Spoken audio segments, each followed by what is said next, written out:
Кечинде эле жыл башында кайгылуу каргаша жүз берди. Манас аэропортунун жанында Дача суу аймагына Боинг жүк ташуучу учагы кулап, андан 39 адам мерт кетти. Асмандан айфон жаады деген мүнөздөмө берилген окуя. Андагы тонналаган жүк, эң өкүнүчтүүсү, бейгүнөө жарандардын өмүрүн алган бул кырсык белгисиз бойдон кала берди. Жүктүн ээси ким экендиги айтылбай, жабулуу аяк, жабулуу бойдон турат. Улаган түшкөнү уктум, жарылганын көрдүм, ошо жарык болуп кетти, кызарып шу болгону менен. Февраль айы саясий оппоненттерге куугунтук башталды. Бийликти бирге түптөп, саясатта тарапташ, табакташ болуп жүргөндөр ортосунда пикир келишпестиктер орун алды. Анын натыйжасында ата мекендин лидери Өмүрбек Текебаев, экс-министр Дүйшөнкул Чотонов камакка алынды. Жаздын 2 айы апрель өлкөнүн түштүк аймагында адам өмүрлөрүн алган чоң табигый кырсык жүз берди. Өзгөн районунун Аюсай аймагындагы ири көлөмдөгү жер көчкүдөн 24 адам каза болду. Алардын сөөгүн табуу мүмкүнчүлүгү шартталбай, көчкү астында кала берди.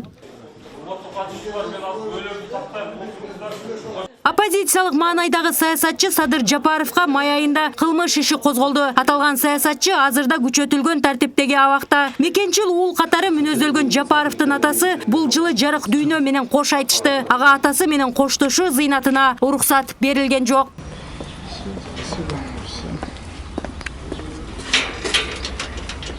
Июл айында өкмөт Кыргызстан жогорку нарын Гестер каскатын курууга чехиялык Liglas компаниясы менен келишим түзгөнү жарыяланды. Бирок ал келишим көп өтпөй жокко чыкты. Анткени аталган компаниянын афералык жүрүштөрү ачыкталып, өкмөт чоң сынга кабылды.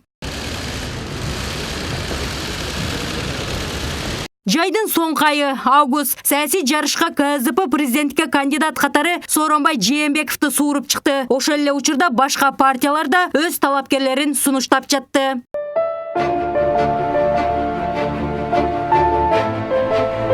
Сентябрь өлкөдө президенттик жарыш старт алды. Ага 14 талапкер ат салышып, айрымдары биригип өнөктөштүк мамилени тандап алды. Абакта олтурган оппозициядагы Өмүрбек Текебаев Садыр Жапаровдун талапкерлигин Боршайком каттабай койду. Анын негизинде аталган саясатчылар шайлоого катыша алган жок.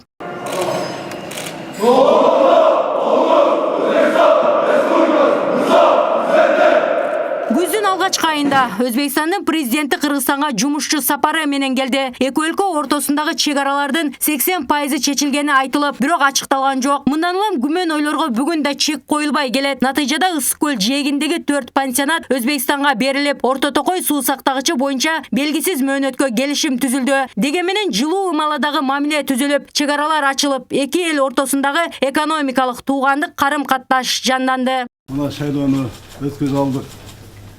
Ушундай шайлоо өтөт деп көп ишенген эмес.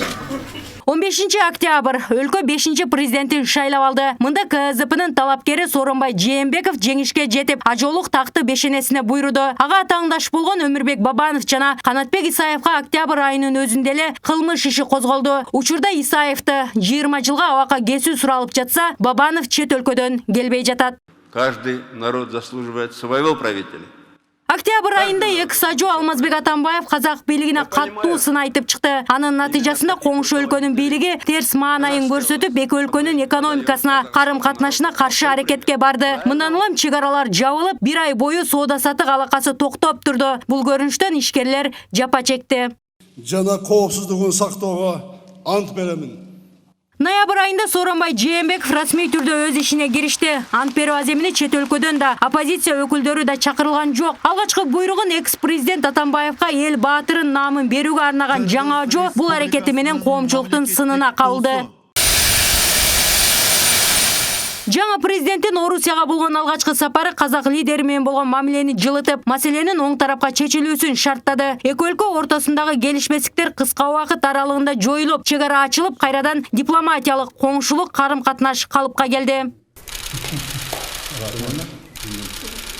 2017 жыл өлкөдө тынчтык жолу менен президенттик тактынын алмашуусу, коңшулар менен жылуу мамиле түзүлгөндүгү жакшы жишаан болсо, саясий өч алуулардын күчөгөнү, саясатчылардын камакка алынышы, айрым ММКларга кысымдын көрсөтүлүшү демократия деп төш каккан өлкөнүн беделин түшүрдү. Бул жыл саясий чыңалуунун, активдүүлүктүн жылы болду. Келечекте болсо саясий муундардын алмашуусу активдүү фазада жүрөөрү күтүлүүдө. Мерим Абдилажанова, Кыял Мырзахматов, Нур Ньюс.